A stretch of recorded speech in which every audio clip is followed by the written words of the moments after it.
Você é um dos primeiros nomes que eu consigo lembrar, assim, tudo bem que eu sou novo ainda, mas você é um dos primeiros nomes que eu vi falando sobre educação financeira aqui no Brasil, ganhando destaque na mídia. Como é que foi pra você, assim, de ser... Não ser...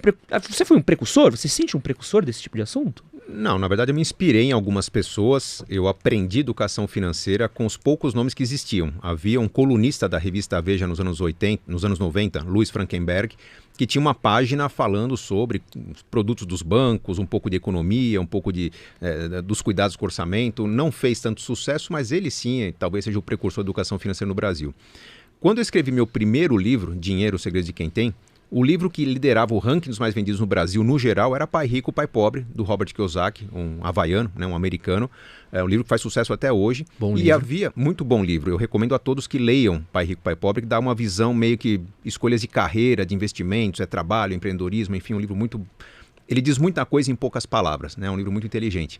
E ele era o mais vendido do Brasil e havia um autor brasileiro que estava entre os 10 mais vendidos, que era o Mauro Halford. Ele ficou durante anos na Rádio CBN falando sobre investimentos. Tinha um livro chamado Investimentos que eu considerava excelente. Eu lembro na época, o Investimentos do Mauro Halford tinha 100 mil exemplares vendidos. Eu dizia, cara, se um dia eu tiver 10% do que esse cara vendeu, eu terei feito já o meu trabalho. Quem diria, né? Quantos livros você vendeu? Eu tô com um pouco mais de 3 milhões de exemplares vendidos hoje. Uau! Tem história. Metade dessa venda é Casais Inteligentes Enriquecem Juntos, que continua sendo o meu livro mais vendido, apesar que eu tenho outros livros que eu considero bem interessantes, bem importantes, mas Casais Inteligentes fez história. Hoje todo mundo que se casa acaba ganhando um exemplar do Casais Inteligentes. Tem um capítulo dele só para quem está preparando o casamento. Mas apesar de não ser o precursor, não ser o pai da educação financeira, eu percebi que havia uma lacuna gigante no Brasil. Quando eu comecei a escrever, o produto de crédito mais utilizado no Brasil, pasmem, era o cheque especial. As pessoas usavam mais, no geral, o volume de cheque especial era maior que o volume de financiamento imobiliário, financiamento de carro, empréstimos pessoais. Então se usava muito mal os empréstimos, muito mal o crédito. E o produto de investimento mais utilizado, que hoje ainda está entre os primeiros, mas era o número 1, era a caderneta de poupança, que para quem estudou um pouquinho, leu um pouquinho, está bem atrás de produtos de investimento equivalentes em desempenho e segurança. Então eu percebia que tinha muito a ser dito. Escrevi meu primeiro livro numa época em que o Brasil tinha juros de 24% ao ano, então basicamente era fácil falar, gente, se você deixar o seu dinheiro no banco, ele se multiplica muito. Você vai chegar ao seu primeiro milhão num prazo curto, 7, 8, 10 anos. Hoje já não é tão simples. Na verdade, existem meios para isso, mas não basta pôr o dinheiro na poupança que você vai chegar lá, né? O mercado ficou mais competitivo, mas eu percebi que havia muito a ser falado. O livro mais difícil de escrever foi o primeiro, que eu tive que montar um passo a passo, um manual, começo, meio e fim.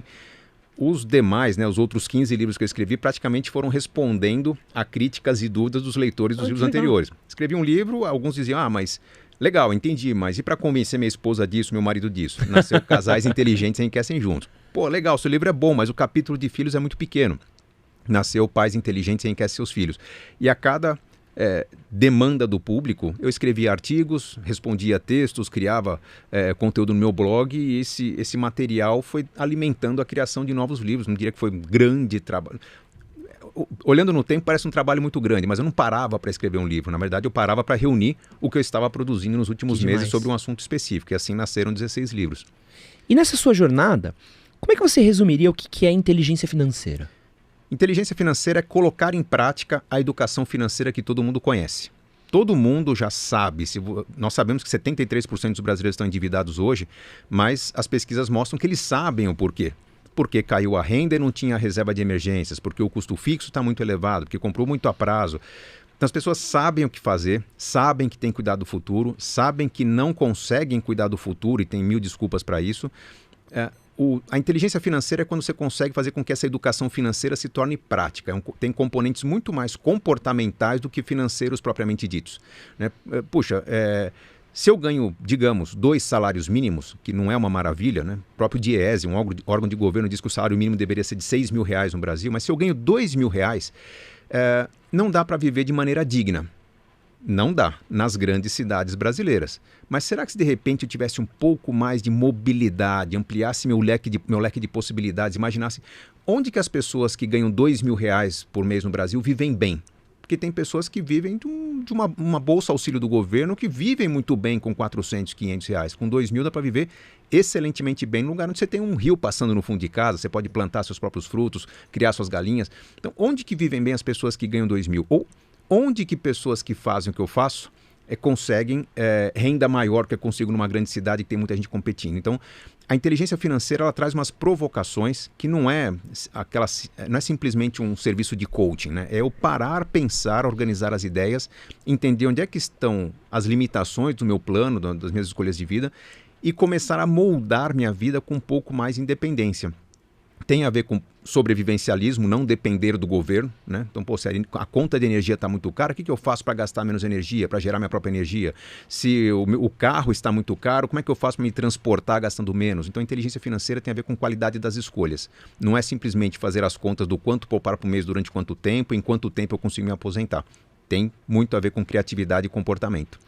Nesses últimos anos, a gente tem falado bastante sobre educação financeira. Sim. É uma coisa, pô, eu não lembro de ter tido nada disso na escola. Me ensinaram como preencher cheque, como calcular juros ali numa aula que eu claramente não prestei atenção e é isso. E deram um tapinha nas costas e boa sorte. É isso aí. Torce pra passar na USP e ganhar um bom emprego. Vai. Onde você vê que tá o déficit? Onde é que tá essa falta essa falta de aprendizado nosso sobre inteligência financeira? Onde é que a gente está errando? É na primeira infância? É no colegial? É na faculdade? Onde é que está o processo que a gente deveria melhorar?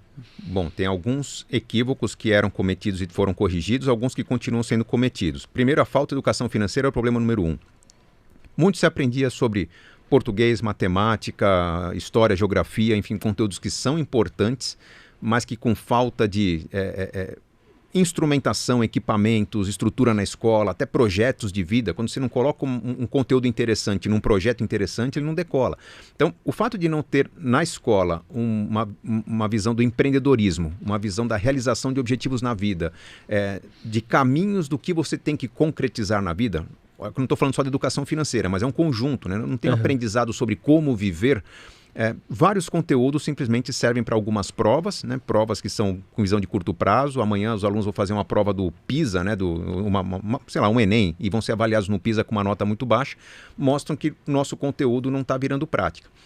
Quando se fala, precisamos ter educação financeira na escola, que já tem, começou em 2020, está na Base Nacional Comum Curricular, as crianças têm hoje na escola, não é ter aula de juros, banco, PIX, criptomoedas. É você ter, como acontece hoje no modelo brasileiro, discussão de finanças em todos os conteúdos. O brasileiro hoje cai em armadilhas porque não sabe ler contratos. Então vamos discutir educação financeira na aula de português. O brasileiro cai em armadilhas porque talvez compre produtos pouco eficientes. Vamos discutir educação financeira na aula de física, química. É como está a educação financeira. Os pais não veem hoje o módulo de educação financeira, mas os filhos estão aprendendo. Havia esse déficit, já corrigimos. Tem um outro déficit muito grande, que é a falta de uma visão empreendedora, que eu acho que deveria estar na escola também. Nós cultuamos durante muito tempo a ideia de que precisávamos resgatar as pessoas que estavam em situação de grande desvantagem, muita desigualdade social. Sim, tínhamos que fazer alguma coisa. Criamos Bolsa Família, auxílio emergencial, uma série de ajudas e facilidades que eram importantes, mas não havia um plano para encerrar essa ajuda. Né? Então você dá um incentivo, você dá um presente para as pessoas. Legal, quem deu esse incentivo vai ganhar votos. Agora, quem vai ser o político com coragem de tirar o incentivo quando a família não precisa mais? Então criou-se a cultura do assistencialismo, que é muito perigosa. As pessoas às vezes vivem num lugar que podem criar uma horta no fundo de casa, podem colher aquela jaca ou aquela manga no pé, na árvore que está no fundo, mas a pessoa está preferindo ficar sentada em casa ou ficar mandando currículo procurando emprego onde não tem emprego, porque se acostumou com a ajuda dos outros. E isso é muito perigoso. Perceba que se você for para um outro país, não sei se você já morou um tempo fora, eu já morei um tempo no Canadá, quando você imigra para um outro país, um país sério, pelo menos o país que eu morei era assim no Canadá, você chega, se não tem emprego, o governo te dá um programa chamado Outplacement, preparação para emprego. Legal, gratuito, e se eu tiver filhos ainda ganho uma mesadinha, $800 por mês, gratuito. Só que há um compromisso. Se em um ano eu não conseguir emprego com aquele serviço que o governo me dá, simplesmente eu sou deportado, eu volto ao meu país. Então eu tenho uma pressão para colher resultados com aquele esforço que o governo me dá. Aquilo faz com que a empregabilidade aumente bastante, o desemprego fique baixo, o governo consegue absorver uma série de imigrantes. Então há uma contrapartida, não é simplesmente uma doação, tira do rico e dá para o pobre. Nós precisamos tirar dos ricos e ajudar os pobres para que os pobres fiquem ricos e não para que os pobres continuem dependendo dos ricos. Esse é um grande buraco que nós temos no Brasil hoje. Esse que você assistiu foi um corte do nosso podcast com Gustavo Cerbasi sobre como cuidar do seu dinheiro. Se você quiser assistir o episódio completo, vou deixar ele aqui do lado, junto com um vídeo que eu tenho certeza que você vai gostar. E não esquece de se inscrever no nosso canal.